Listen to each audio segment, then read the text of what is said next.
দেখুন বন্ধুরা, কলার মোচা রান্না কত সুন্দর হয়েছে, কালারটি কত সুন্দর। এভাবে আপনারা বাসায় রান্না করে খাবেন, দেখবেন খেতে খুবই ভালো লাগবে।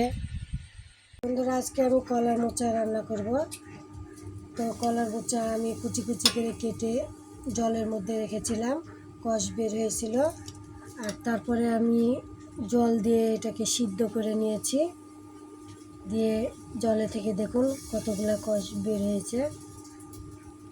জলে ভিজিয়ে রেখেছিলাম তখনও কষ বেরিয়েছিল, আবার সিদ্ধ করার পরেও দেখুন কতগুলো কষ বেরিয়েছে। সিদ্ধ না করলে খেতে ভালো লাগবে না, জল দিয়ে একটু সিদ্ধ করে এই জলটাকে ফেলে দিতে হবে। তো বন্ধুরা, কড়াই গরম হয়ে গেছে, কড়াইয়ে আমি পরিমাণ মতো সয়াবিন তেল দিয়ে দেবো।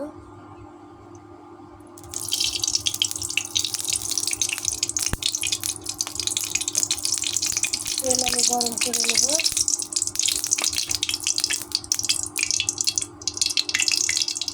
তেল গরম হয়ে গেছে, এখন আমি পরিমাণ মতো মশলা দিয়ে দেবো। মশলা আমি ভালো করে নেড়ে দেবো।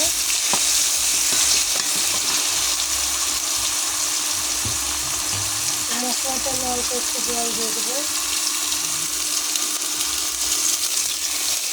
মশলাটা কষানোর জন্য জল দিয়ে মশলাটাকে ভালো করে কষিয়ে নিতে হবে।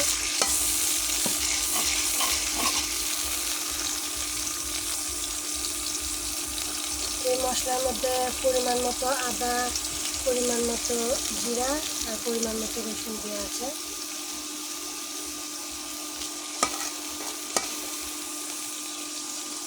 মশলাটাকে ভালো করে কষিয়ে নেব।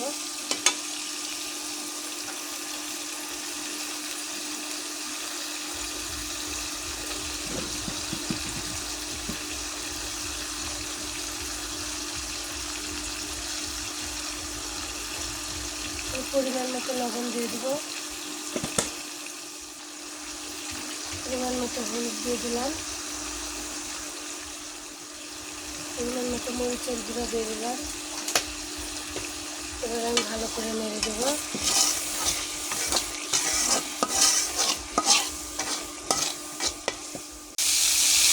আমি 4-5 মতো দারচিনি দিয়ে দিলাম, দিয়ে ভালো করে নেড়ে দেবো।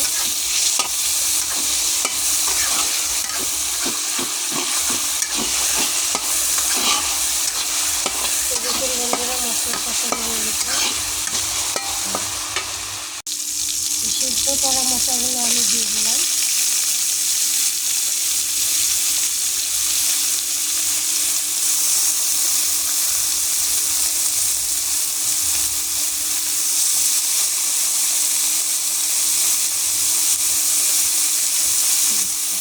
সব কিছু মশলা দেওয়া হয়ে গেছে, এখন আমি ভালো করে নেড়ে দেবো।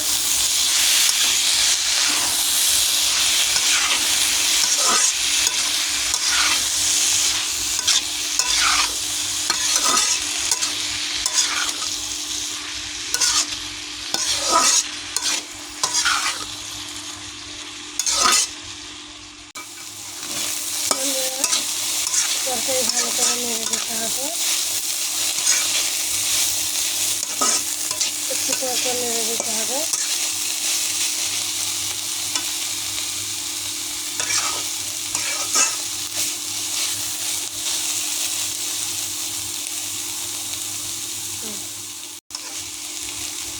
আমি আবারও ভালো করে নেড়ে দিলাম।